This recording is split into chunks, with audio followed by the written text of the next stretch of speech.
കതിരൂർ മനോജ് വധക്കേസിൽ സിപിഎം കണ്ണൂർ ജില്ലാ secretary P ജയരാജന്റെ മുൻകൂർ ജാമ്യാപേക്ഷ കോടതി തള്ളി. തലശ്ശേരി ജില്ലാ സെഷൻസ് കോടതിയാണ് ജാമ്യാപേക്ഷ തള്ളിയത്. UAPA നിലനിൽക്കുന്ന കേസിൽ ജാമ്യം നൽകുന്നത് നിയമപരമായി തടസ്സങ്ങളുണ്ടെന്ന് ചൂണ്ടിക്കാട്ടിയാണ് കോടതി ജാമ്യാപേക്ഷ തള്ളിയത്.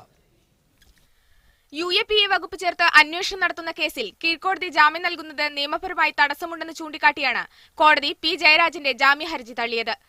മുൻപ് ജാമ്യം നിഷേധിച്ച സമാന സാഹചര്യം ഇപ്പോഴും നിലനിൽക്കുന്നതായും വിധി പകർപ്പിൽ തലശ്ശേരി ജില്ലാ ജഡ്ജി VG അനിൽകുമാർ നിരീക്ഷിച്ചു. ഇത് സംബന്ധിച്ച് വിചാരണവേളയിൽ CBI ഉയർത്തിയ വാദങ്ങൾ കോടതി പൂർണ്ണമായും അംഗീകരിക്കുകയായിരുന്നു. എന്നാൽ വിധി തിരിച്ചടിയല്ലെന്നും കേസിൽ താൻ പ്രതിയല്ലെന്ന് CBI കോടതിയിൽ വ്യക്തമാക്കിയിട്ടുണ്ടെന്നും പി ജയരാജൻ പറഞ്ഞു. കതിരൂർ കേസിൽ പ്രതിയല്ല എന്ന് കോടതിയിൽ വ്യക്തമാക്കിയല്ലോ, അത് അംഗീകരിച്ചുകൊണ്ടാണ് കോടതി എന്റെ ഹർജി തീർപ്പാക്കിയത്. പിന്നെ തുടർ നടപടികൾ ആവശ്യമില്ലല്ലോ. ജയരാജനെ അറസ്റ്റ് ചെയ്യാനുള്ള നീക്കം CBI തുടർന്നാൽ നിയമപരമായി അതിനെ നേരിടുമെന്ന് ജയരാജന്റെ അഭിഭാഷകൻ പ്രതികരിച്ചു. CBI വളരെ നെഗറ്റീവായിട്ടാണ് ഇതിനോട് പ്രതികരിച്ചിട്ടുള്ളത്. സ്വാഭാവികമായും CBIയുടെ നിലപാട് കടുപ്പപ്പെടുത്തുക അല്ലെങ്കിൽ കൂടുതൽ പ്രതികരിക്കാനുള്ള അറ്റംപ്റ്റ് നടക്കുന്ന ഒരു ഘട്ടം വരികയാണെങ്കിൽ സ്വാഭാവികമായും വീണ്ടും കോടതിയെ സമീപിക്കാനുള്ള സാധ്യതയുണ്ട്. ഇക്കഴിഞ്ഞ 12-ന് ചോദ്യം ചെയ്യലിന് ഹാജരാകാൻ ആവശ്യപ്പെട്ട് ജയരാജന് CBI നോട്ടീസ് നൽകിയിരുന്നു. ഇതിനെ തുടർന്നാണ് ജയരാജൻ മുൻകൂർ ജാമ്യത്തിനായി കോടതിയെ സമീപിച്ചത്.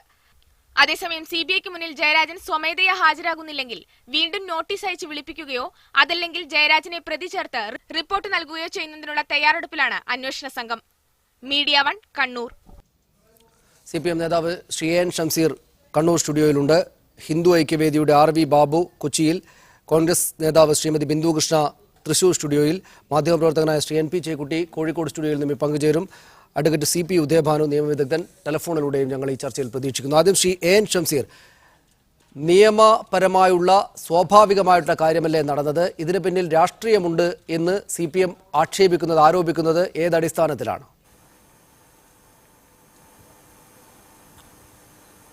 ഈ കേസിനകത്ത് പി ജയരാജേട്ടനെ ഉൾപ്പെടുത്താൻ ശ്രമിക്കുന്നത് രാഷ്ട്രീയമാണ്. കാരണം ഈ കേസിനകത്ത് 506 ദിവസം പിന്നിട്ടിരിക്കുന്ന അന്വേഷണം, 506 ദിവസം പിന്നിടുമ്പോൾ ഒരു തെളിവ് പോലും ഇന്നേ വരെ ഹാജരാക്കാൻ ഇവർക്കായിട്ടില്ല. അതുമാത്രമല്ല, ഈ കേസിനകത്ത് പി ജയരാജന്റെ പ്രതി ചേർക്കണമെന്ന് ആവശ്യപ്പെടുന്നത് RSS ആണ്. RSS ആണ് ഇന്ത്യ ഭരിക്കുന്നത്. BJP ആണ് ഗവൺമെന്റ് എങ്കിലും RSS നിയന്ത്രിക്കുന്ന സർക്കാരാണ്. അതിന്റെ ഭാഗമായി കണ്ണൂരിൽ ചേർന്നവരുടെ ബൈഠക്കാണ് എടുത്ത തീരുമാനം പി ജയരാജൻ ഉൾപ്പെടുത്തണം എന്നുള്ളത്. അതിന്റെ ഭാഗമാണ് രാഷ്ട്രീയമായി പി ജയരാജനെ നിങ്ങൾ ഓർക്കേണ്ട ഒരു കാര്യം, 999 ആഗസ്റ്റ് മാസം 25-ാം തീയതി അദ്ദേഹത്തെ ശാരീരികമായി ഇല്ലായ്മ ചെയ്യാൻ ശ്രമിച്ചു. അതിനെ അതിജീവിച്ചു.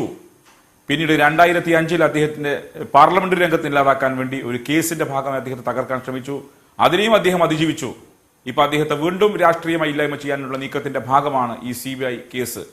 ഇവിടെ ഞങ്ങൾ ആരോപിക്കുന്നത് ഇരട്ട നീതിയാണ്. കമ്മ്യൂണിസ്റ്റുകാർക്ക് ഒരു നീതി, മറ്റുള്ളവർക്ക് മറ്റൊരു നീതി എന്നുള്ളതാണ്.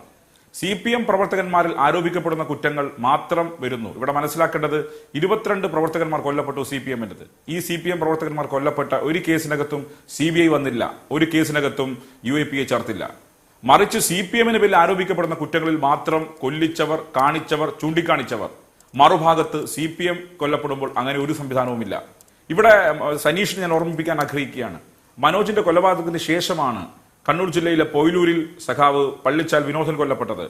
പി ജയരാജനെ പ്രതി ചേർക്കാൻ സംഘപരിവാർ പറയുന്ന കാരണങ്ങൾ, അല്ലെങ്കിൽ CBI പറയുന്ന കാരണങ്ങൾ, ജയരാജേട്ടന്റെ അടുത്ത് കൊലപാതകം നടന്നത്, അതുകൊണ്ട് അദ്ദേഹത്തെ പ്രതി ചേർക്കുന്നു എന്നുള്ളതാണ്. അങ്ങനെയെങ്കിൽ എന്തുകൊണ്ട് ഈ യുക്തി BJPയുടെ കണ്ണൂർ ജില്ലാ പ്രസിഡന്റ് സത്യപ്രകാശ് നേരെ ഉദിക്കുന്നില്ല? സത്യപ്രകാശിന്റെ നാട്ടിൽ വെച്ചാണ് സഖാവ് പള്ളിച്ചാൽ വിനോദൻ കൊല്ലപ്പെട്ടത്. ആ യുക്തി അവിടെയും ബാധകമാവണ്ടേ? അപ്പൊ വളരെ ക്ലിയർ കട്ടായി RSS-ൽ നിന്ന് കൂട്ടത്തോടെ CPM-ലേക്ക് ആളുകളെ കൊണ്ടുവരുന്നു. RSS-ന്റെ കോട്ടകൊത്തളങ്ങൾ തകർന്നടിയുന്നു. അതോടൊപ്പം തന്നെ കണ്ണൂർ ജില്ലയിലെ CPM-ന് പുതിയ ദിശാബോധം നൽകിക്കൊണ്ട് അദ്ദേഹത്തിന്റെ നേതൃത്വം നടക്കുന്ന ചാരിറ്റി പ്രവർത്തനങ്ങൾ, അതിന്റെ നേതൃത്വം നടക്കുന്ന ഡി-അഡിക്ഷൻ പ്രോഗ്രാം, അതിന്റെ നേതൃത്വം നടക്കുന്ന മാർഷൽ ആർട്സ്, അതുപോലെ യോഗ പരിശീലനങ്ങൾ, ഇതിന്റെ എല്ലാം മുൻകൈ സഖാവ് പി ജയരാജനാണ്. CPM പി ജയരാജന്റെ നേതൃത്വത്തിൽ ബഹുദൂരം മുന്നോട്ടേക്ക് പോകുന്നു. അതുകൊണ്ട് CPIM-നെ ആ വേഗതയൊന്ന് കുറക്കാൻ താൽക്കാലികമായെങ്കിലും ഈ തെരഞ്ഞെടുപ്പിന്റെ ഘട്ടത്തിലെങ്കിലും ജയരാജൻ കണ്ണൂരിൽ നിന്ന് മാറി നിൽക്കണം എന്ന അജണ്ടയുടെ ഭാഗമാണ് ഇപ്പോൾ നടക്കുന്ന ഓരോ നീക്കങ്ങളും എന്നാണ് ഞങ്ങൾക്ക് അതുമായി ബന്ധപ്പെട്ട് സൂചിപ്പിക്കാനുള്ളത്. ഇവിടെ ഈ കൊലപാതകവുമായി ബന്ധപ്പെട്ട് ആദ്യം ഉയർന്ന ചാർജ് ഷീറ്റിനകത്ത് ഒരു പ്ലാന്റഡ് സ്റ്റോറി ഉണ്ട്. എന്തായിരുന്നു സ്റ്റോറി? ആഗസ്റ്റ് മാസം ഒരു യോഗം നടന്നു തലശ്ശേരിയിൽ. ആ യോഗത്തിൽ CPM-ൽ നിന്ന് കൂട്ടത്തോടെ ആളുകൾ BJP-യിലേക്ക് വന്നു. അതിന്റെ പകയാണ് ജയരാജനിലേക്കുള്ള കൊലപാതകം എന്നായിരുന്നു CBI ആദ്യം പറഞ്ഞ സ്റ്റോറി. ആ സ്റ്റോറി പറയുമ്പം അത്തരമൊരു ഇൻസിഡന്റ് നടന്നിട്ടേയില്ല. രണ്ടാമത്തത് ഇവിടെ പറയുന്നു പി ജയരാജൻ ഇവിടെയുണ്ട്.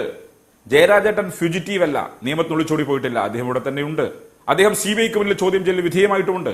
പക്ഷെ അദ്ദേഹത്തെ എന്തിനാണ് പിറകെ പാഞ്ഞ് പ്രതി ചേർക്കണം എന്ന വാശി ഇത് CBIക്ക് മുന്നിൽ സമ്മർദ്ദം വരുന്ന RSS ആണ്. തിരിച്ചു വരാം. ശ്രീമതി ബിന്ദു കൃഷ്ണ, അദ്ദേഹത്തിന്റെ CPMന്റെ ആക്ഷേപം ആരോപണം ശരിയാണെങ്കിൽ പി ജയരാജൻ എന്ന പൊതുപ്രവർത്തകനെ CBIയെ കൊണ്ട് പൂട്ടി ഇല്ലാതാക്കാൻ ശ്രമിക്കുന്നത് RSS ആണ്. RSSന്റെ താല്പര്യപ്രകാരമാണ് CBI കാര്യങ്ങൾ ചെയ്യുന്നത്. ഈ വിഷയത്തിൽ അവർ ആക്ഷേപിക്കുന്നത് അവരുടെ ആരോപണം ശരിയാണെങ്കിൽ കോൺഗ്രസ് പാർട്ടി ഏത് ഭാഗത്താണ്? RSSനൊപ്പമാണോ അല്ല RSS-ആൽ ആക്രമിക്കപ്പെടുന്നു എന്ന് പറയുന്ന പി ജയരാജനൊപ്പമാണോ? ഒരു നിമിഷം പോലും RSSനൊപ്പമോ അല്ലെങ്കിൽ അക്രമ രാഷ്ട്രീയത്തെ പിന്തുണയ്ക്കുന്ന നിലപാടുകൾ ഇന്നലെ വരെ അല്ലെങ്കിൽ തൊട്ടു മുമ്പുള്ള നിമിഷം വരെ എടുത്തിട്ടുള്ള CPMനൊപ്പമോ നിൽക്കുവാൻ കോൺഗ്രസിനാകില്ല. കോൺഗ്രസ് നീതിയുടെ പക്ഷത്താണ്. രാഷ്ട്രീയത്തിന്റെ പേരിൽ രാഷ്ട്രീയ കൊലപാതകങ്ങൾ RSS നടത്തിയാലും CPM നടത്തിയാലും കോൺഗ്രസ് നടത്തിയാലും അത് തെറ്റാണ് എന്ന് ആർജവത്തോടെ പറയുകയും തിരുത്താൻ നേതാക്കന്മാർ തയ്യാറാകണമെന്ന് ആഗ്രഹിക്കുകയും ആവശ്യപ്പെടുകയും ചെയ്യുന്ന പ്രസ്ഥാനമാണ് കോൺഗ്രസ്. ഞങ്ങളെ സംബന്ധിച്ചിടത്തോളം ആര് അക്രമം നടത്തിയാലും അതിന് എതിരായി മാത്രമേ ഞങ്ങൾക്ക് നിലപാടെടുക്കാൻ കഴിയുകയുള്ളൂ. അതാണ് ഞങ്ങളുടെ രാഷ്ട്രീയപരമായ ആശയം എന്ന് പറയുന്നത്. ഇവിടെ ശ്രീ ഷംസീർ സൂചിപ്പിക്കുകയുണ്ടായി ശ്രീ പി ജയരാജൻ ഒരു തെറ്റും ചെയ്തിട്ടില്ല എന്ന്. ഇത് തന്നെയല്ലേ നിങ്ങൾ അരിയൽ ഷുക്കൂർ വധക്കേസിലും പറഞ്ഞത്? അരിയൽ ഷുക്കൂർ വധക്കേസിലും ശ്രീ പി ജയരാജനെ വേട്ടയാടുന്നു എന്ന് നിങ്ങൾ പറയുന്നു. CPMന്റെ നേതൃത്വത്തിൽ നടക്കുന്ന അക്രമങ്ങളിൽ ഇരകളായിട്ടുള്ള എത്രയോ പേർ ഞങ്ങളുടെ പാർട്ടിയിലുമുണ്ട്, വ്യത്യസ്ത രാഷ്ട്രീയ പ്രസ്ഥാനങ്ങളിലുമുണ്ട്. ഏതെങ്കിലും ഒരു കൊലപാതക കേസിനെ നിങ്ങളുടെ സഹയാത്രികരായിരുന്ന, നിങ്ങൾക്ക് വേണ്ടി ജീവിച്ച, കുടുംബം മുഴുവൻ നിങ്ങൾക്ക് വേണ്ടി പ്രവർത്തിച്ചവരെ പോലും അരുംകൊല ചെയ്തപ്പോൾ അവരെ കുലംകുത്തി എന്നല്ലേ നിങ്ങൾ, കൊല്ലപ്പെട്ടയാളെയല്ലേ നിങ്ങൾ കുലംകുത്തി എന്ന് വിളിക്കുന്നത്? അല്ലെങ്കിൽ ആ കൊലപാതകത്തിൽ പ്രതിയായവരെ നിങ്ങൾ തള്ളിപ്പറയാൻ ഒരിക്കലും തയ്യാറായിട്ടില്ലല്ലോ. അവർക്ക് കോടതി മുറികൾ നിങ്ങൾ സംരക്ഷണം കൊടുക്കുന്നു, നിയമപരമായ സംരക്ഷണം കൊടുക്കുന്നു, രാഷ്ട്രീയ സംരക്ഷണം കൊടുക്കുന്നു, അവർക്ക് ഒളിത്താവളങ്ങൾ ഒരുക്കുന്നു, അവരെ കോടതി മുറികൾ അനുഗമിക്കുന്നു. ഇത്തരത്തിൽ എത്രയോ കൊലപാതക രാഷ്ട്രീയങ്ങൾ നിങ്ങൾ പിന്തുണയ്ക്കുന്നു. അതുകൊണ്ടാണല്ലോ കേരളത്തിൽ പൊതുസമൂഹം പറയുന്നത് ഒരുപക്ഷെ ശ്രീ പി ജയരാജൻ ഈ കേസിൽ ഇല്ല എങ്കിൽ, എനിക്ക് തോന്നുന്നില്ല ഉണ്ട് എന്നാണ് ഇതുവരെയുള്ള കാര്യങ്ങൾ കേട്ടതിൽ നിന്നും കേരളത്തിലെ മാധ്യമങ്ങൾ റിപ്പോർട്ട് ചെയ്യുന്നതിൽ നിന്നും കണ്ണൂരിലെ വ്യത്യസ്ത രാഷ്ട്രീയ പ്രസ്ഥാനങ്ങളിൽപ്പെട്ടവരും രാഷ്ട്രീയമില്ലാത്തവരുമായ സഹപ്രവർത്തകർ പറയുന്നതിൽ നിന്നും മനസ്സിലാക്കുന്നത്. ഇനി ഇപ്പൊ ഇല്ല എങ്കിൽ തന്നെ അദ്ദേഹത്തിന് നിയമപരമായി നേരിടാമല്ലോ. എന്തിനാണ് അദ്ദേഹം കുറ്റം ചെയ്ത് ശ്രീ പി ജയരാജൻ കുറ്റം കതിരൂർ മനോജ് വധക്കേസിൽ ഒരു തെറ്റും ചെയ്തിട്ടില്ല എങ്കിൽ CBI ഒരു നോട്ടീസ് കൊടുത്താൽ അതിന് അന്വേഷണത്തിന് ചെല്ലാൻ എന്തിനമാന്തിക്കുന്നു? അദ്ദേഹം തെറ്റ് ചെയ്തിട്ടില്ല എന്ന് ഉറപ്പുണ്ടെങ്കിൽ ഒളിച്ചെന്ന് മുൻകൂർ ജാമ്യാപേക്ഷ കൊടുക്കേണ്ട കാര്യമില്ലല്ലോ. നോൺ ബെയിലബിൾ ഒഫൻസിൽ പ്രതിയായ ആൾ മാത്രം, ജാമ്യമില്ലാത്ത വകുപ്പിൽ പ്രതിയാകുന്ന ആൾക്കുള്ള ആനുകൂല്യമാണ് മുൻകൂർ ജാമ്യാപേക്ഷ. ആ മുൻകൂർ ജാമ്യാപേക്ഷയുമായി എന്തിനാണ് അദ്ദേഹം കോടതിയെ സമീപിക്കുന്നത്? അങ്ങനെ ഇല്ലെങ്കിൽ അദ്ദേഹത്തിന് ഇന്ന് കാര്യങ്ങൾ CBIയെ ബോധ്യപ്പെടുത്തിയിട്ട് ചെയ്താൽ പോരെ? അതല്ല, CBI കള്ളക്കേസിൽ അങ്ങ് കൊടുക്കുകയാണെങ്കിൽ ഈ രാജ്യത്ത് നിയമവ്യവസ്ഥയുണ്ടല്ലോ, കള്ളക്കേസിൽ നിന്ന് നമുക്ക് പുറത്തേക്ക് കടന്നു വരുവാൻ ആ അവസരങ്ങൾ ഉപയോഗപ്പെടുത്തുകയല്ലേ വേണ്ടുന്നത്? എല്ലാ രാഷ്ട്രീയ കൊലപാതകങ്ങളെയും പൂർണ്ണമായി പിന്തുണയ്ക്കുകയും സ്വന്തം പാർട്ടിക്കാർ കൊല്ലപ്പെടുന്ന സാഹചര്യത്തിൽ മാത്രം അക്രമത്തിനെതിരെ സംസാരിക്കുകയും ചെയ്യുന്നത് ശരിയാണ് എന്ന് ഞങ്ങൾക്ക് അഭിപ്രായമില്ല. ശ്രീ RV ബാബു, RSSന്റെ താല്പര്യം CBIയിലൂടെ നടപ്പാക്കപ്പെടുകയാണ്, അതിന് നിയമപരമായ സംരക്ഷണം ലഭിക്കുകയാണ് എന്ന ആക്ഷേപത്തോട് എന്താണ് താങ്കളുടെ വിശദീകരണം? ഷംസീർ എന്തൊക്കെയോ മണ്ടത്തരങ്ങളിലൂടെ പറയുന്നുണ്ട്. ഷംസീർ പറഞ്ഞത് കണ്ണൂർ ബൈഠക്കിന് ശേഷമാണ് ജയരാജനെ പ്രതിയാക്കാൻ ശ്രമിച്ചു. ജയരാജനെ CBI കേസിൽ, ജയരാജനെ കണ്ണൂർ ബൈഠക്കിന് മുമ്പ് നവംബറിലാണ് കണ്ണൂർ ബൈഠക്ക് നടക്കുന്നത്, സർസംഘചാലക് വരുന്നത്. അതിനു മുമ്പേ തന്നെ ജയരാജനെ ചോദ്യം ചെയ്തതിൽ ഒരു തവണ. ഇപ്പം ഇവിടെ എന്താ, ഇപ്പം ജയരാജൻ എന്തോ പുണ്യവാളൻ എന്നുള്ള മട്ടിലാണ് ഷംസീർ അവതരിപ്പിക്കുന്നത്. ജയരാജൻ എത്രയോ ക്രിമിനൽ കേസിലെ പ്രതിയാ.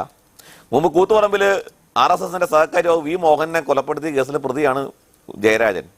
ഇപ്പോൾ ഷുക്കൂർ വധക്കേസിലെ സംശയിക്കപ്പെടുന്ന ആളും കുറ്റാരോപിതനാണ് ജയരാജൻ. പോലീസ് അറസ്റ്റ് ചെയ്തല്ലോ ജയരാജനെ.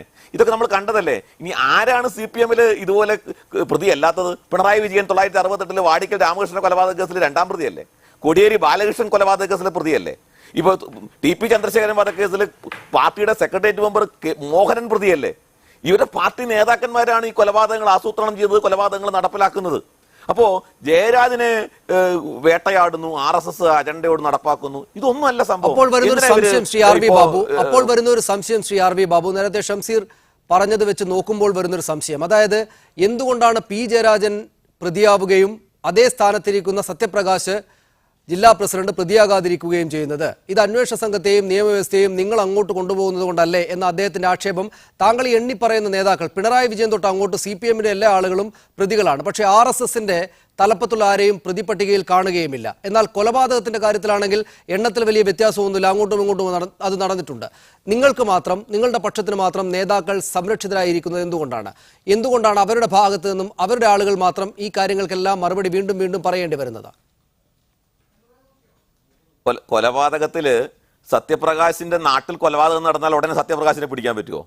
ഇപ്പോൾ ഇവിടെ എന്താ ജയരാജ് ഇവിടെ പ്രതിസ്ഥാനത്ത് വരാനോ അല്ലെങ്കിൽ CBI ക്വസ്റ്റ്യൻ ചെയ്യാനോ കാരണം എന്താ? സാഹചര്യ തെളിവുകളും ഗൂഢാലോചനയും ഒക്കെ ജയരാജനെ ചുറ്റിപ്പറ്റിയുണ്ട്. ആദ്യത്തെ ചാർജ് ഷീറ്റിലും മറ്റും ഇപ്പോൾ പറയപ്പെടുന്നത് ജയരാജന്റെ ഏറ്റവും അടുത്ത വിശ്വസ്തനായിട്ടുള്ള ആള്, വലങ്കൈയായിട്ടുള്ള ആള് വിക്രമൻ എന്ന് പറയുന്ന ആള് ഈ കേസിലെ പ്രതിയാണ്. ഈ കേസിന്റെ ഗൂഢാലോചന നടന്നത് ജയരാജന്റെ നാട്ടിലെ തറവാട്ട് വക ക്ഷേത്രത്തിലാണ് എന്ന് പറയപ്പെടുന്നു. ഞാൻ മനസ്സിലാക്കിയത് അങ്ങനെയാണ്. ഇത് മാത്രമല്ല, ഒട്ടനവധി കാര്യങ്ങൾ ജയരാജനെ ചുറ്റിപ്പറ്റി ഈ കേസിൽ ഉൾപ്പെട്ടിട്ടുണ്ട്. അതുകൊണ്ടാണ് ജയരാജന്, സത്യപ്രകാശിന് അല്ലെങ്കിൽ രഞ്ജിത്തിന് നേരെയോ അത്തരം ആരോപണങ്ങളോ അല്ലെങ്കിൽ സാഹചര്യങ്ങളോ ഇല്ലെങ്കിൽ വെറുതെ അവരെ പിടിച്ച് കേസിൽ പ്രതിയാക്കാൻ പറ്റുമോ? ഇതെവിടുത്തെ ന്യായമാണിത്? അതെവിടുത്തെ ന്യായമാണ് ശ്രീ ഷംസീർ? താങ്കളുടെ നേതാവിനെതിരെ തെളിവുകളുണ്ട്, അത്തരം ആരോപണങ്ങൾ കേൾക്കാനുണ്ട്, പക്ഷേ ആ ഭാഗത്തുള്ള നേതാക്കൾക്കെതിരെ അതില്ല. അതെവിടുത്തെ ന്യായമാണ്? അവർക്ക് കൂടെ സമാസമം കേസെടുത്ത് കളയണം എന്നതൊക്കെ ഉള്ളത്. ഞാൻ പറഞ്ഞത് ഇരട്ട നീതിയാണെന്നുള്ള അഭിപ്രായത്തിൽ ഞാൻ ഉറച്ചു നിൽക്കുകയാണ്. പി ജയരാജ് ഈ RV ബാബു എന്ന് പറഞ്ഞാൽ ആദ്യമായി കാണുകയാണ്. ഇദ്ദേഹം ഞാൻ മണ്ടനാണെന്നൊക്കെ വിളിച്ചു. ശരി, ഞാൻ മണ്ടനായിട്ട് അംഗീകരിക്കാൻ പോട്ടെ. ഈ RV ബാബു മനസ്സിലാക്കേണ്ട കാര്യം, ഇവരുടെ കുറെ ഞങ്ങളൊക്കെ ഇങ്ങനെ പൊതുരംഗത്തുള്ളവരാണ്. നിങ്ങളുടെ ഈ വേഷപ്രച്ഛന്നതയുണ്ടല്ലോ, ഈ RSSന് ആൾക്ക് തിരിയില്ല. ഇവരാണ് സകല കുഴപ്പമുണ്ടാക്കുന്നത്. BJP-ക്കാരായി വരുമ്പോൾ ഇവർ ആളുകൾ അറിയും. ഇപ്പൊ വത്സൻ തില്ലങ്കേരി ഇവർ BJP-യിലേക്ക് കൊണ്ടുവരാൻ ശ്രമിക്കുക. ആരാ വത്സൻ തില്ലങ്കേരി? കൊലപാതക കേസിലെ പ്രതിയാ. ആരായി വത്സൻ തില്ലങ്കേരി? നിങ്ങളുടെ കൊലക്കേസിനകത്ത് നിങ്ങളുടെ പ്രവർത്തകൻ കൊല്ലപ്പെട്ട കേസിൽ, അശ്വിനി കുമാർ കൊല്ലപ്പെട്ട കേസ് ഔട്ട് ഓഫ് കോർട്ടിൽ NDF-മായി സെറ്റിൽ ചെയ്ത ആളാ. അതിൽ എന്നെ കൊണ്ട് പറയിക്കണോ? ഈ RV ബാബുവിന് ചിലപ്പോൾ എല്ലാ ചരിത്രം അറിയണമെന്നില്ല. അത് മാത്രമല്ല, നിങ്ങൾ പറയുന്നു ഞങ്ങളുടെ നേതാക്കന്മാർ പ്രതിയല്ല. ആരാണ് ഈ രാജ്യത്തിന്റെ പ്രധാനമന്ത്രി? പ്രധാനമന്ത്രിയുടെ കൈകളിൽ രക്തത്തിന്റെ ഗന്ധമുണ്ട്. ആയിരക്കണക്കിന് മുസ്ലിങ്ങളെ കൊന്നൊടുക്കിയ രക്തത്തിന്റെ ഗന്ധം. ആരാണ്? അമിത്ഷാ. വ്യാജ ഏറ്റുമുട്ടൽ കേസിലുണ്ടാക്കിയ കേസിനകത്ത് പ്രതി ചേർക്കപ്പെട്ട ആളാ. അപ്പൊ നിങ്ങൾ വലിയ പുണ്യവാളന്മാർ ചമയാൻ ശ്രമിക്കണ്ട. ഈ രാജ്യത്ത് ആയിരക്കണക്കിന് മുസ്ലിങ്ങളെ കൊന്നൊടുക്കിയ ഈ രാജ്യത്തിന് അപകടകരവും ഭീഷണിയും രാജ്യത്തെ ജനങ്ങൾ വെറുക്കുകയും ചെയ്യേണ്ട പ്രസ്ഥാനമാണ് RSS. ഒരു തർക്കം ആർക്കും വേണ്ട. അത് നിങ്ങൾ എന്ത് പറഞ്ഞിട്ടും കാര്യമില്ല. ഇനി ബിന്ദു കൃഷ്ണ പറഞ്ഞ കാര്യം നമുക്ക് കണ്ണൂർ രാഷ്ട്രീയമല്ലല്ലോ. RSSനെ കുറിച്ച് പറയുമ്പോൾ ഇന്ത്യയിലാകെ പറയണം. RSS ഈ രാജ്യത്തിന്റെ ക്യാൻസറാണ്. RSS രാജ്യത്തെ ബാധിച്ച ക്യാൻസറാണ്. അത് വിളിച്ചു പറയേണ്ടി വരും. കണ്ണൂർ എന്ന ജില്ലയിൽ മാത്രം ചർച്ച ചെയ്യാൻ ഒരു നിമിഷം ശ്രീ RV ബാബു. എന്നാലും ഷംസീർ, നമുക്ക് ഈ വിഷയത്തിൽ ഊന്നിന്നുകൊണ്ട് ചർച്ച ചെയ്യാം. പി ജയരാജന് മാത്രമായി കണ്ണൂരിൽ കൊലപാതക രാഷ്ട്രീയം നേരത്തെ തന്നെ ഉള്ളതാണ്. പി ജയരാജനെ മാത്രമായി ഒറ്റയെറിഞ്ഞ് ആക്രമിക്കുന്നത് ശരിയാണോ? നേരത്തെ ബിന്ദു കൃഷ്ണ അരിയിൽ ഷുക്കൂർ വധക്കേസ് കൂടെ പറയുന്നു. എന്തുകൊണ്ടാണ് ഒരു നേതാവിനെതിരെ തന്നെ ഈ കാര്യങ്ങൾ വരുന്നത് എന്ന ചോദ്യം സംഗതമല്ലേ? അതെ, അത് സനീഷ് ചോദിച്ചുകൊണ്ട് ആ ഭാഗം കൂടി പറയാം. എങ്ങനെയാണ് ഭരണകൂട ഭീകരത നടപ്പിലാക്കാൻ സാധിക്കുക? അതിന്റെ വിക്ടിമാണ് പി ജയരാജേട്ടൻ. 118 എന്ന ഒരു കേസിന്റെ IPC-യിലെ ഒരു വകുപ്പ് പൊടി തട്ടിയെടുത്തു. എന്താ അറിയോ? അറിഞ്ഞിട്ടും മുണ്ടിയില്ല. ഇതാണ് പി ജയരാജേട്ടന്റെ ഷുക്കൂർ വധക്കേസിൽ കേസെടുക്കാൻ കാരണം. കേസെടുക്കാൻ ഭാഗമായി സാക്ഷിമൊഴി. അപ്പൊ ഞങ്ങൾ ഈ കോടതിയോട് ചോദിച്ച ചോദ്യമുണ്ട്. പി ജയരാജൻ ഷുക്കൂറിന്റെ കൊലപാതകം നടത്തുമെന്ന വിവരം അറിഞ്ഞിട്ട് തടയാത്തത് കൊണ്ടാണ് പി ജയരാജനെ പ്രതിയാക്കിയതെങ്കിൽ പി ജയരാജേട്ടനെതിരെ മൊഴി കൊടുത്തൊരു വിറ്റ്നസ് ഉണ്ടല്ലോ, അയാളും പ്രതി ചേർക്കപ്പെടണ്ടേ? അതല്ലേ ഇപ്പൊ ഹൈക്കോടതിയിൽ നിൽക്കുന്നത്. അപ്പൊ മനസ്സിലാക്കേണ്ട കാര്യം, ഇവിടെ ഇവർ പറഞ്ഞു എന്താ പാർട്ടി കോടതി കുറ്റപത്രം സമർപ്പിച്ചല്ലോ. എവിടെയാണ് കോടതി? ബിന്ദു കൃഷ്ണയെ പോലുള്ള ആളുകൾ ചാനലിനകത്ത് തൽക്കാലം എന്തെങ്കിലും വിളിച്ചു പറയും. ഞങ്ങളൊക്കെ കാര്യങ്ങൾ മനസ്സിലാക്കി കുറച്ചു കാലമായി ഈ ബന്ധപ്പെട്ട ഈ ഷുക്കൂർ കേസുമായി ബന്ധപ്പെട്ട കാര്യങ്ങൾ മനസ്സിലാക്കിക്കുന്ന ആളുകളാണ് പറയുന്നത്. പിന്നെ ആരാണ് കോൺഗ്രസ്? ചാവക്കാട്ടെ ഹനീഫയെ ഒറ്റക്കുത്തിന് കൊന്ന സമാധാനപരമായ കൊലപാതകം നടത്തിയ ആളുകളാ. മധു ഈശ്വരത്താര, ലാൽജി കൊള്ളന്നൂർ. ഒരു നിമിഷം ഞാൻ താങ്കളിലേക്ക് തിരിച്ചു വരാം. ശ്രീ NP ചേക്കുട്ടി, മാധ്യമപ്രവർത്തകർ, ടെലിഫോൺ ലൈനിലൂടെ. ശ്രീ NP ചേക്കുട്ടി, പി ജയരാജനിലൂടെ പാർട്ടിയെ തെരഞ്ഞെടുപ്പ് കാലത്ത് അപകടത്തിലാക്കാനുള്ള മറ്റൊരു സംഗതിയാണ് ഉണ്ടായിക്കൊണ്ടിരിക്കുന്നത് എന്ന ആക്ഷേപം CPM-നുണ്ട്. ഇത് ഏത് നിലക്കാണ് ഇതിന്റെ രാഷ്ട്രീയം? പി ജയരാജൻ എന്ന നേതാവിന് ഇക്കാര്യങ്ങളിലൊക്കെ ഏത് നിലക്കുള്ള നടപടികളിലൂടെ കടന്നു പോകേണ്ടി വരും? അത് ഏത് വിധത്തിൽ ആ പാർട്ടിയെ ബാധിക്കും? ഇപ്പം ഈ മനോജ് വധക്കേസുമായിട്ട് മാത്രം ബന്ധപ്പെടുത്തി ഈ വിഷയം ചർച്ച ചെയ്യാൻ കഴിയില്ല. കാരണം CPM-ന്റെ ലീഡേഴ്സിനെ പ്രത്യേകമായിട്ട് ടാർഗറ്റ് ചെയ്തുകൊണ്ട് ഒരു സമീപനം പൊതുവിലുണ്ട് എന്ന് സംശയിക്കാവുന്ന ഒരുപാട് സംഗതികളുണ്ട്. അതിലൊന്നാണ് പിണറായി വിജയനെതിരായിട്ട് ഇപ്പൊ അദ്ദേഹം ജാഥ നടത്തുന്നത് തലേ ദിവസം പെട്ടെന്ന് സംഘടിതമായ മട്ടിലൊരു കേസ് വന്നിരിക്കുന്നത്. അതേപോലെ തന്നെ ഈ കേസിലും ജയരാജന്റെ കേസിലും നമുക്ക് കാണാൻ കഴിയുന്നത് അദ്ദേഹം പ്രതിയാണോ എന്ന് വെച്ചാൽ പ്രതിയല്ല, എന്നാൽ നാളെ പ്രതിയാകാം എന്ന തരത്തിൽ ഒരു അനാവശ്യമായ പുകമറ സൃഷ്ടിക്കുന്ന സമീപനമാണ് സിബിഐയുടെ ഭാഗത്തുനിന്ന് വരുന്നത്. ഇത് രാഷ്ട്രീയമായിട്ടുള്ള താല്പര്യങ്ങളുടെ അടിസ്ഥാനത്തിലായിരിക്കണം ഈ ഏജൻസി ചെയ്യുന്നത് എന്നാണ് സംശയിക്കേണ്ടത്. പൊതുവിൽ നോക്കിക്കഴിഞ്ഞാൽ വിജിലൻസ് ആയാലും ശരി, ഇപ്പൊ CBI ആയാലും ശരി, ഈ ഏജൻസികളെ ബന്ധപ്പെട്ട രാഷ്ട്രീയ കക്ഷികൾ ഉപയോഗിക്കുന്നുണ്ട്.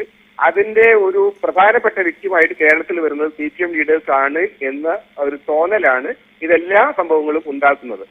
ഞാൻ തിരിച്ചു വരാം ശ്രീ ചേക്കുട്ടി താങ്കളിലേക്ക്. ശ്രീ RV ബാബു, CPM അനുകൂല നിലപാടെടുത്ത ആളുകൾ മാത്രമല്ല, അല്ലെങ്കിൽ ആ CPM നേതാക്കൾ മാത്രമല്ല ആ സംശയം ഈ തെരഞ്ഞെടുപ്പ് കാലത്ത് പ്രകടിപ്പിക്കുന്നത്. ഇപ്പോൾ ഈ കേസിൽ തന്നെ നോക്കൂ, CBI സമർപ്പിച്ച കുറ്റപത്രത്തിൽ 19 പേരുണ്ട്. ആ 19 പേരുകാരിൽ P ജയരാജനില്ല. P ജയരാജൻ കുറ്റപത്രത്തിൽ പരാമർശിക്കപ്പെട്ട ആളല്ല, പ്രതിപട്ടികയിലില്ല. അദ്ദേഹം പ്രതിയാണോ എന്ന് ചോദിച്ചാൽ പ്രതിയല്ല. എന്നാൽ അദ്ദേഹത്തെ വിളിച്ചു വരുത്തി 6 മണിക്കൂർ, അദ്ദേഹം പറയുന്ന 6 മണിക്കൂർ തിരുവനന്തപുരത്ത് CBI ആസ്ഥാന ഓഫീസിൽ കൊണ്ടുപോയി ചോദ്യം ചെയ്തതാണ്. ഒന്നും ചെയ്യാനില്ലാതെ അദ്ദേഹത്തെ വിടുകയും ചെയ്തതാണ്. വീണ്ടും വിളിച്ചു വരുത്തി അറസ്റ്റ് ചെയ്യാനുള്ള നീക്കമാണ് എന്നത് ഭയപ്പെടുന്നു. പൊതുപ്രവർത്തകർ ഈ തെരഞ്ഞെടുപ്പ് കാലത്ത് ഒരു രാഷ്ട്രീയ ഇളക്കമുണ്ടാക്കാൻ വേണ്ടി ചെയ്യുന്നതല്ലേ ഇതെന്ന് സംശയിക്കുന്നു. അദ്ദേഹം മുൻകൂർ ജാമ്യാപേക്ഷ കൊടുക്കുന്നു, അത് തള്ളിപ്പോകുന്നു. ഇത് RSS വിജയശ്രീലാളിതമായി നടപ്പിലാക്കി ചിരിച്ച് സന്തോഷിച്ചു നിൽക്കുന്ന ഈ രാഷ്ട്രീയ സാഹചര്യം ക്രിയേറ്റ് ചെയ്യപ്പെട്ടതാണ് എന്ന ആക്ഷേപം ശരിയല്ലേ എന്ന് ഈ ഘട്ടത്തിൽ രാഷ്ട്രീയ കേരളത്തിലുള്ള പല ആളുകളും സംശയിക്കുന്നുണ്ട്. അത് CPM അനുകൂലികളായിട്ടുള്ള ആളുകൾ മാത്രമല്ല. സനീഷേ, സാധാരണ നമ്മുടെ ക്രിമിനൽ പ്രൊസീജിയർ കോഡ് അനുസരിച്ച് എന്താ ചെയ്യാറ് സാധാരണ? ഇപ്പോൾ CBI ആണെങ്കിലും പോലീസ് ആണെങ്കിലും ഒക്കെ എന്തു ചെയ്യും? ആദ്യം ഈ കേസിനെ സംബന്ധിച്ച് സംശയിക്കപ്പെടുന്ന ആളെ വിളിച്ച് സ്റ്റേറ്റ്മെന്റ് എടുക്കും, മൊഴിയെടുക്കും. ആ മൊഴിയെടുത്ത് ആ മൊഴി ശരിയാണോ എന്ന് അവർ അന്വേഷിക്കും. ഈ പറഞ്ഞ ആൾ പറഞ്ഞതൊക്കെ ശരിയാണോ? അതിൽ വൈരുദ്ധ്യങ്ങളുണ്ടെങ്കിൽ വീണ്ടും അതിനെക്കുറിച്ച് അന്വേഷിക്കാൻ ഈ ആളെ വിളിക്കും. ആ രണ്ടാമത്തെ വിളിയാണ് ഇപ്പോൾ നടന്നിരിക്കുന്നത്. ആ രണ്ടാമത്തെ വിളി ജയരാജനെ ഭയപ്പെടുത്തുന്നു. കാരണം ആദ്യം പറഞ്ഞ മൊഴിയിൽ പറഞ്ഞ കാര്യങ്ങൾ പലതും വൈരുദ്ധ്യങ്ങളാണ്, കള്ളമാണ് എന്നുള്ളത് ജയരാജനറിയാലോ. ഈ പറഞ്ഞ ജയരാജനറിയാലോ ഞാൻ പറഞ്ഞത് കള്ളമാണെന്ന്. അത് അന്വേഷിക്കുന്ന തരത്തിൽ CBI മുന്നോട്ട് പോവുകയും അത് ഞാൻ മനസ്സിലാക്കുന്നത് CBIക്ക് കൂടുതൽ തെളിവുകളും കൂടുതൽ സംശയങ്ങളും ജയരാജനിൽ ഉന്നയിച്ചിട്ടുണ്ട്, മനസ്സിലായിട്ടുണ്ടതിന്റെ അടിസ്ഥാനത്തിലാണ് ഈ രണ്ടാമത്തെ വിളി ഉണ്ടായിട്ടുള്ളത്. ജയരാജന് അത്ര ആത്മവിശ്വാസം ഉണ്ടെങ്കിൽ ജയരാജൻ CBI പോയിട്ട് ഈ കാര്യങ്ങൾ വീണ്ടും വെളിപ്പെടുത്താമല്ലോ. പക്ഷേ ശ്രീ RV ബാബു, അത്രക്ക് സുതാര്യവും നിഷ്കളങ്കവുമായിട്ടല്ല കാര്യങ്ങൾ നടക്കുന്നത്. എന്തുകൊണ്ടെന്നാൽ ഈ കേസിൽ തന്നെ ഉൾപ്പെടുത്തപ്പെട്ട UAPA ചുമർത്തപ്പെട്ട മധുസൂദനൻ എന്ന ഏരിയ സെക്രട്ടറി, ആ പാർട്ടിയുടെ ഏരിയ സെക്രട്ടറി, കുടുംബത്തോടൊപ്പം സഞ്ചരിക്കുമ്പോൾ CBI വിളിക്കുകയും ചോദ്യം ചെയ്യുകയും കസ്റ്റഡിയിലെടുക്കുകയും അറസ്റ്റ് രേഖപ്പെടുത്തുകയും ചെയ്തു. UAPA ചുമർത്താനുള്ള ശ്രമം ഉണ്ടായി. പിന്നീട് അദ്ദേഹത്തിന് ജാമ്യം ലഭിക്കുകയും ചെയ്തു. സ്വാഭാവിക ജാമ്യം ലഭിച്ച അദ്ദേഹം പുറത്തുപോയി. വിശദാംശങ്ങൾ ഷംസീർ നൽകുമായിരിക്കും. എൻ്റെ സംശയമാണ് ഞാൻ ഉന്നയിക്കുന്നത്. അപ്പോൾ ആ ഘട്ടത്തിൽ ശാരീരികമായി ആരോഗ്യപരമായിട്ടുള്ള പ്രശ്നങ്ങൾ അദ്ദേഹത്തിനുണ്ട് എന്നത് കേരളത്തിന് അറിയാവുന്ന കാര്യമാണല്ലോ. P ജയരാജന് അത് ഒരു രാഷ്ട്രീയ സംഘടനത്തിൽ തന്നെ അങ്ങോട്ട് കയറി വെട്ടി ഉണ്ടായ പരിക്കാണ് എന്നതും അറിയാവുന്നതാണ്. നമുക്കിതെല്ലാം നിഷ്പക്ഷം എന്ന് വെച്ചാൽ എല്ലാം കൂടെ പരിശോധിച്ചാലേ ആകാൻ പറ്റുകയുള്ളൂ. ശാരീരികമായി ബുദ്ധിമുട്ടുള്ള ഒരു പാർട്ടി നേതാവ് ഒരു തെരഞ്ഞെടുപ്പ് അടുത്തിരിക്കെ CBIയുടെ ഈ കളിക്ക് നിന്ന് തലവെച്ചു കൊടുക്കേണ്ടതില്ല, എന്നെ കൂടെ പിടിച്ചു കൊണ്ടുപോയിട്ട് പിന്നീട് സ്വാഭാവിക ജാമ്യം കിട്ടുന്ന ഒരു സാധാരണമായ പ്രോസസ്സിലേക്ക് പോകേണ്ടതില്ല എന്ന് അദ്ദേഹം തീരുമാനിക്കുന്നുണ്ടെങ്കിൽ അതിലെന്താണ് തെറ്റ്? നിങ്ങളുടെ രാഷ്ട്രീയ കളിക്ക് വഴങ്ങാൻ ഞങ്ങളില്ല എന്ന് ഒരു രാഷ്ട്രീയ നിലപാടെടുത്ത് നിയമപരമായി മുന്നോട്ട് പോകുന്നതിൽ തെറ്റ് വല്ലതുമുണ്ടോ? ഒരു തെറ്റുമില്ല സനീഷേ. ജയരാജന് ഇപ്പോ ഒന്ന് ആ കേസ് നിലനിൽക്കില്ല എന്നുള്ളതാണല്ലോ വസ്തുത. അതായത് ജയരാജൻ ഈ പോകുന്നതൊക്കെ വെറുതെയാണ്. കാരണം CBI നിലവിൽ പറഞ്ഞ പോലെ, നമ്മളെല്ലാം ചർച്ച ചെയ്ത പോലെ, CBI നിലവിൽ ജയരാജനെ പ്രതിയാക്കിയിട്ടില്ല. പ്രതിയാകുന്നത് എപ്പോഴാ? CBIക്ക് ഈ നേരത്തെ കൊടുത്ത മൊഴിയുടെ അടിസ്ഥാനത്തിൽ ജയരാജനെ വീണ്ടും ചോദ്യം ചെയ്യുമ്പോൾ നേരത്തെ പറഞ്ഞ മൊഴികളിൽ വൈരുദ്ധ്യം കാണുകയും CBI കൂടുതൽ തെളിവുകളുടെ അടിസ്ഥാനത്തിൽ ജയരാജൻ പ്രതിയാണ് എന്ന് ഉറപ്പിക്കുകയും ചെയ്യുമ്പോൾ മാത്രമേ ജയരാജൻ അറസ്റ്റ് ചെയ്യാൻ സാധിക്കുകയുള്ളൂ, പ്രതി പട്ടികയിൽ ചേർക്കാൻ പറ്റുള്ളൂ. അതുവരെ ആശങ്കപ്പെട്ടു പോകാനേ പറ്റുള്ളൂ. കോടതി ചെല്ലും, ജാമ്യം കിട്ടില്ല. കാരണം പ്രതിയാവാത്തോടത്തോളം കാലം ജാമ്യത്തിന്റെ ആവശ്യമില്ല. ഈ പ്രോസസ്സ് പോകുന്നതിന് ഞങ്ങൾക്കാർക്കും വിരോധമൊന്നുമില്ല. പ്രോസസ്സ് നടക്കട്ടെ. അതാണ്, ആ പ്രോസസ്സ് നടക്കട്ടെ. ശ്രീമതി ബിന്ദു കൃഷ്ണ, കോൺഗ്രസിനും ചില കൊലപാതകങ്ങളുടെ ചരിത്രമൊക്കെ പറയാനുണ്ട് സമീപകാലത്ത് തന്നെയെന്ന് ഷംസീർ ചൂണ്ടിക്കാണിക്കുന്നത്. അതിന്റെ പേരിൽ ഈ തരത്തിലുള്ള നേതാക്കൾ ആരെങ്കിലും ഈ മലപ്പുറത്തെ കേസിൽ ആര്യാടൻ മുഹമ്മദിന്റെ അടക്കമുള്ള പേരുകൾ വെറുതെ ആക്ഷേപമായി ഉന്നയിച്ചിട്ടുണ്ടെങ്കിലും അതൊന്നും ആരെങ്കിലും ഉപദ്രവിക്കുന്ന നിലയിലേക്ക് കാര്യങ്ങളൊന്നും പോയിട്ടില്ല. അങ്ങനെ ഉണ്ടായിരിക്കെ ഇത് RSS എന്ന പൊതുവിൽ രാഷ്ട്രീയ രംഗത്തില്ലാത്ത പ്രസ്ഥാനം അവരുടെ രാഷ്ട്രീയ നിലപാടുകൾ നടപ്പാക്കാനായിട്ട്, അവരുടെ രാഷ്ട്രീയ ആഗ്രഹങ്ങൾ നടപ്പാക്കാനായിട്ട് ജനാധിപത്യ പ്രക്രിയയെ ഇത്തരം ചില കുടുസു പരിപാടികളിലൂടെ തടസ്സപ്പെടുത്തുകയാണ് എന്ന CPM-ന്റെ ആക്ഷേപത്തെ അവർ കൊലപാതക രാഷ്ട്രീയത്തിൽ സജീവമായി ഇടപെടുന്നവരാണ് എന്ന ഒരു കാരണം കൊണ്ട് പൂർണ്ണമായി തള്ളിക്കളയുന്നത് നമ്മൾ കൊണ്ടു നടക്കുന്ന ജനാധിപത്യ രീതികൾക്ക് ഗുണം തന്നെയാണോ ചെയ്യുക? സനീഷ് സൂചിപ്പിച്ചത് തന്നെയാണ് അതിന്റെ പ്രധാനപ്പെട്ട ഉത്തരം എന്ന് പറയുന്നത്. നമ്മുടേതുപോലുള്ള ജനാധിപത്യ ബോധമുള്ള നിയമബോധമുള്ള ഒരു സംസ്ഥാനത്ത് അത്തരത്തിൽ ഒരു RSSനോ മറ്റൊരു രാഷ്ട്രീയ പ്രസ്ഥാനത്തിനോ മുന്നിൽ നിന്നോ പിന്നിൽ നിന്നോ ഇത്തരം സാധ്യതകളെ പ്രയോജനപ്പെടുത്തുക സാധാരണഗതിയിൽ അസാധ്യമാണ്. നിയമപരമായി ഇത്തരം കാര്യങ്ങളെ കൃത്യമായി നേരിടാനുള്ള നിയമ സംവിധാനങ്ങൾ പഴുതുകൾ ഈ സംസ്ഥാനത്തുണ്ട്. പിന്നെ ശ്രീ ഷംസീർ സൂചിപ്പിക്കേണ്ട കോൺഗ്രസിന് സമീപകാലത്തുണ്ടായ കൊലപാതകം, അതാണ് ശ്രീ ഷംസീർ ഞാൻ ആദ്യം തന്നെ സൂചിപ്പിച്ചത്. ഒരുപക്ഷെ രാഷ്ട്രീയ പ്രസ്ഥാനം എന്ന നിലയിൽ ഞങ്ങളുടെ പാർട്ടിയുമായി ബന്ധപ്പെട്ട ആർക്കെങ്കിലും ഒക്കെ കൊലപാതകങ്ങളിലോ അക്രമങ്ങളിലോ പങ്കുണ്ടാകാം. പക്ഷെ അങ്ങനെ വന്നിട്ടുണ്ട്, ഒറ്റപ്പെട്ട സംഭവങ്ങൾ ഉണ്ടായിട്ടുണ്ട്. ആ ഒറ്റപ്പെട്ട സംഭവങ്ങളിൽ നിങ്ങളെപ്പോലെ പ്രതികളെ ഒളിപ്പിക്കാൻ കാടുകൾ തേടി ഞങ്ങൾ പോയിട്ടില്ല. പ്രതികൾക്ക് കോടതിയിൽ ഞങ്ങൾ പോയിട്ടില്ല. പ്രതികളെ സംരക്ഷിക്കുന്ന ഒരു പ്രസ്താവന പോലും കോൺഗ്രസിന്റെ ഒരു നേതാവും ഇറക്കിയിട്ടില്ല. അത്തരം പ്രതികളാണോ കൊലപാതക കേസിൽ പങ്കുണ്ട് എന്ന് അന്വേഷണ ഏജൻസി സ്ഥിരീകരിച്ചാൽ അവർക്ക് സാധ്യമായ തെളിവ്, സാഹചര്യമായാലും ദൃക്സാക്ഷിയായാലും തെളിവുകൾ വന്ന് പ്രതിയായാൽ അവരെ ഈ നിയമത്തിന്റെ രാജ്യത്തെ നിയമവ്യവസ്ഥയ്ക്ക് ഞങ്ങൾ വിട്ടുകൊടുക്കുക. അതാ കോൺഗ്രസും CPM തമ്മിലുള്ള വ്യത്യാസം. പിന്നെ ശ്രീ ഷംസീർ പറയുന്നു ഷംസീറിന് ഈ കേസുമായിട്ടൊക്കെ ഒരുപാട് ബന്ധം. എനിക്ക് ബന്ധമില്ല. കാരണം ഞങ്ങളുടെ പാർട്ടിയിലെ നേതാക്കന്മാർ കൊലപാതക കേസിൽ പെട്ടിട്ട് അവരുടെ ഒപ്പം പോയി കോടതി നടപടി നടത്തിയുള്ള പരിചയം എനിക്കില്ല. പക്ഷേ 1.5 പതിറ്റാണ്ട് കാലം വിചാരണ ജില്ലാ കോടതിയും മജിസ്ട്രേറ്റ് കോടതിയും സബ് കോടതിയും അടക്കമുള്ള കോടതികളിൽ കേസ് നടത്തിയുള്ള പരിചയത്തിൽ ഞാൻ പറയട്ടെ, ഇത്തരം കാര്യങ്ങൾ വരുമ്പോൾ അതിനെ നിയമപരമായി നേരിടാതെ അല്ലാതെ രാഷ്ട്രീയപരമായി ഞങ്ങൾ എല്ലാറ്റിനെയും നേരിടും എന്ന് പറഞ്ഞുകൊണ്ട് അരി ഷുക്കൂർ വധക്കേസിൽ P ജയരാജൻ അറസ്റ്റ് ചെയ്തപ്പോൾ കണ്ണൂരിൽ എത്ര ലക്ഷങ്ങളുടെ നഷ്ടങ്ങളോ ഉണ്ടാക്കിയ പൊതുമുതൽ നശിപ്പിച്ചുകൊണ്ട് നിങ്ങൾ എന്തൊക്കെയാണ് നടത്തിയത്?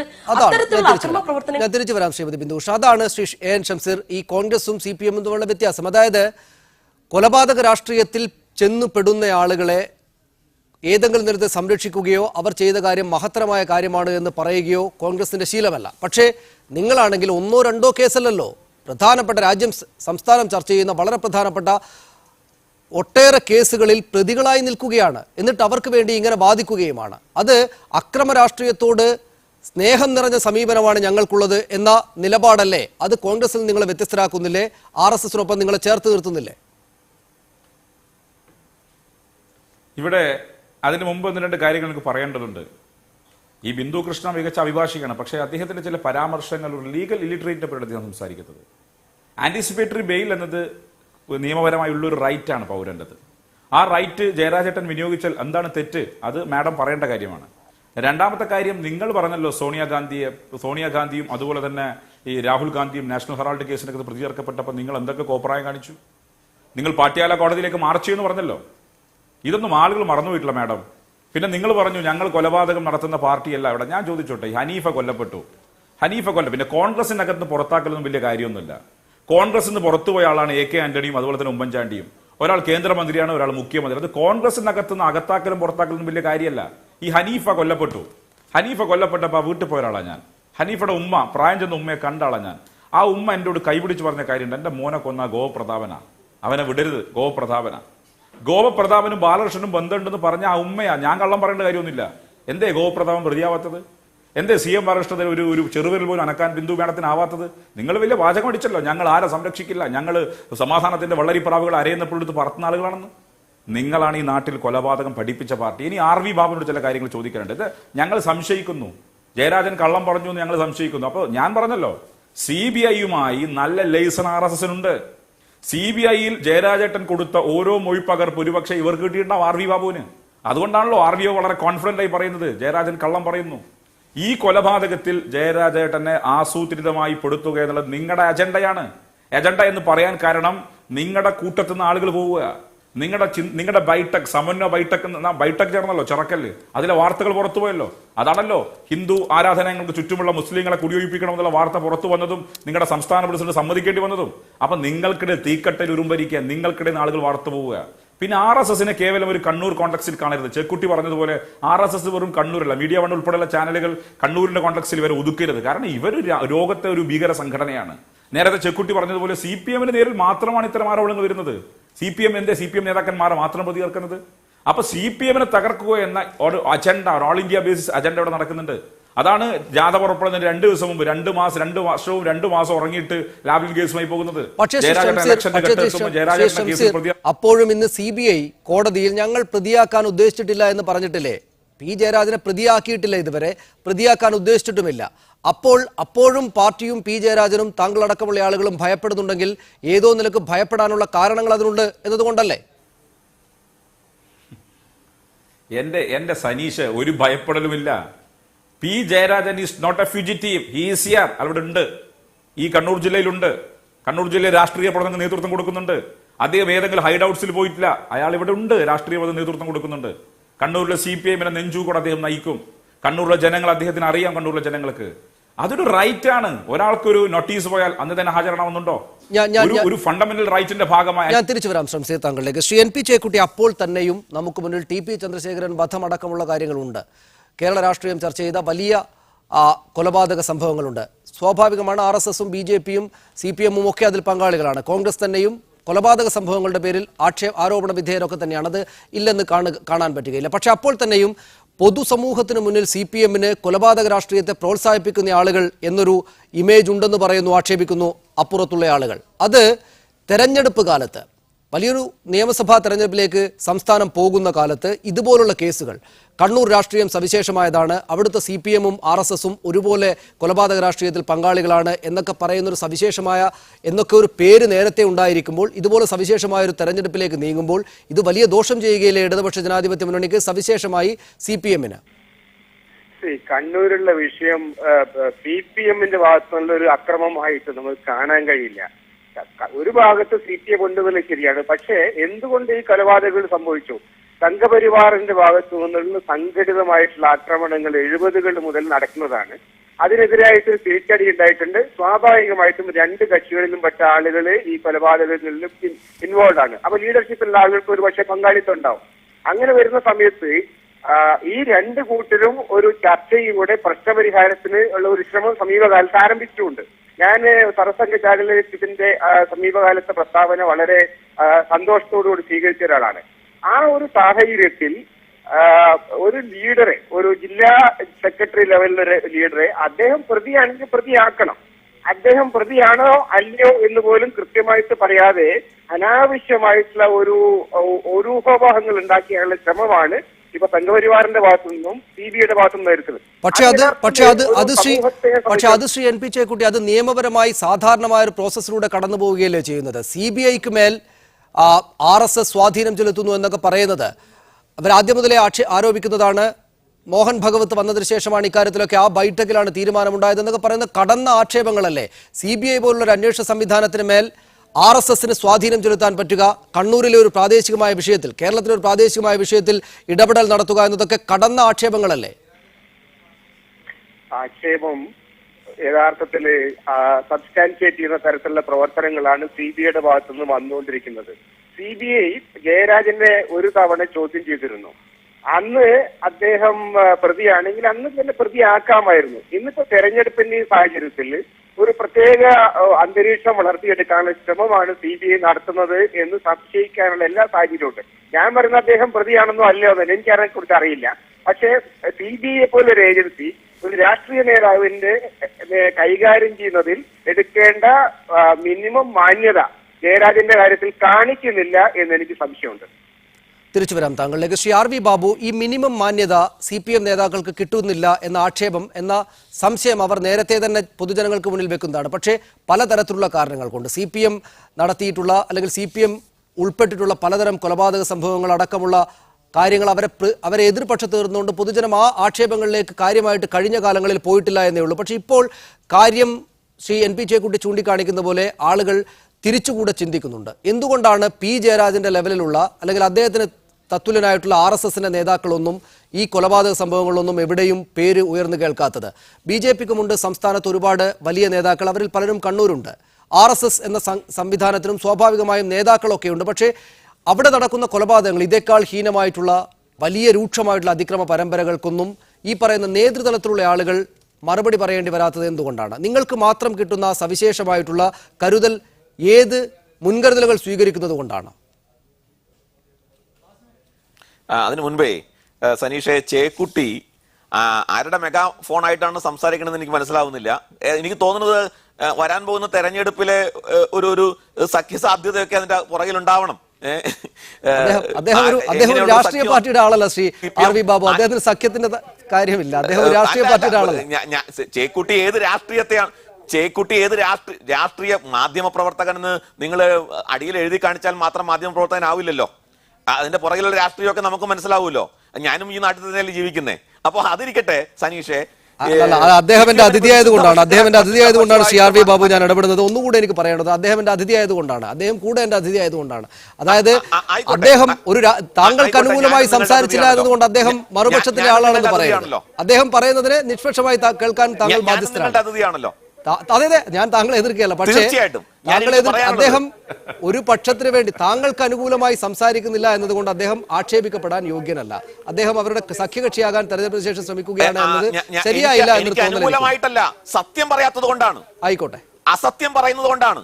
അദ്ദേഹം പറഞ്ഞത് എന്താ, 970 മുതൽ RSS ആണ്, സംഘപരിവാർ സംഘടനകളാണ് കണ്ണൂരിൽ അക്രമത്തിന്. ഞാൻ ചോദിക്കട്ടെ, കണ്ണൂരിലെ ആദ്യത്തെ രാഷ്ട്രീയ കൊലപാതകം ഏതാണ്? വാടിക്കൽ രാമകൃഷ്ണന്റെ കൊലപാതകമല്ലേ ആദ്യത്തെ രാഷ്ട്രീയ കൊലപാതകം? ആരാണ് അതിലെ പ്രതി? ശ്രീമാൻ പിണറായി വിജയൻ രണ്ടാം പ്രതിയല്ലേ? ചേക്കുട്ടി മാഷിനെ അറിയില്ലേ അത്? അപ്പോ കണ്ണൂർ രാഷ്ട്രീയത്തില് RSS മാത്രമല്ല വിക്ടിംസ്,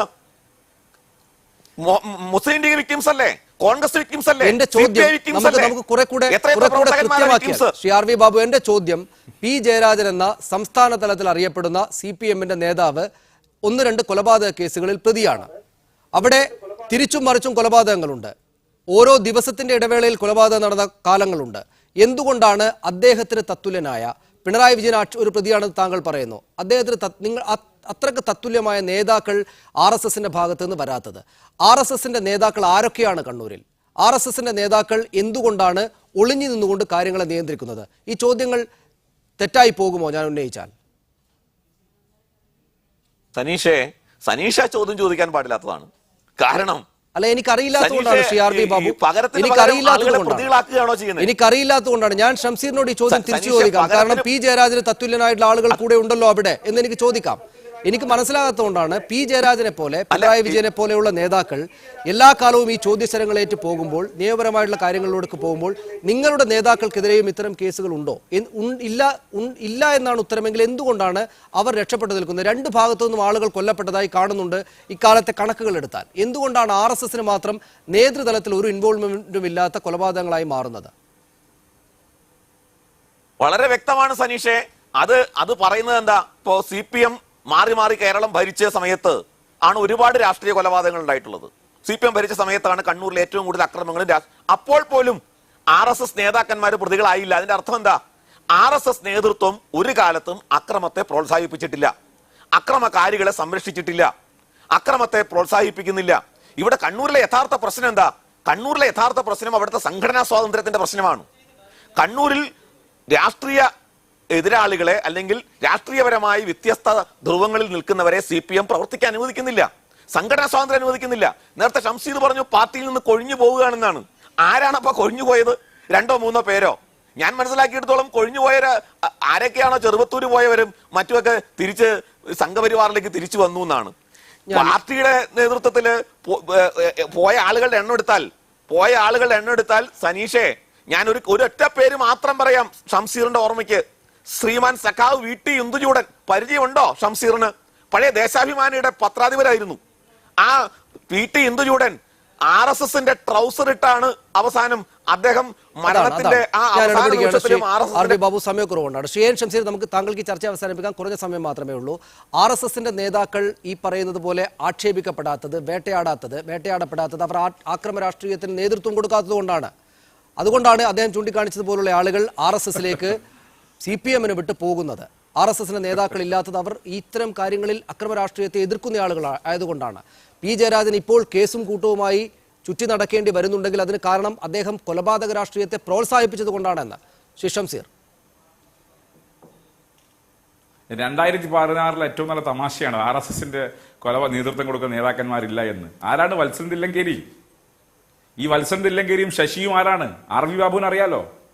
ഇവരുടെ നേതാക്കൻ, ഇവർ പറഞ്ഞല്ലോ CPM ആളുകൾ വിട്ടുപോകുന്നു. നിങ്ങളുടെ കേന്ദ്ര കമ്മിറ്റി അംഗം ഈ പറയുന്ന RV ബാബുവിനേക്കാളൊക്കെ വലിയ പോർട്ട്ഫോളിയോ ഹോൾഡ് ചെയ്തുള്ള വാസുമാഷ്, ആ വാസുമാഷ് ഞങ്ങളുടെ കൂടെയാ. അഖിലേന്ത്യാ പ്രചാരകനായി പോയ സുധീഷ് മിന്നി. ഒരു കാര്യം പറയാം, RSSന്റെ കോട്ട കൊത്തളങ്ങൾ കണ്ണൂരിൽ തകരും.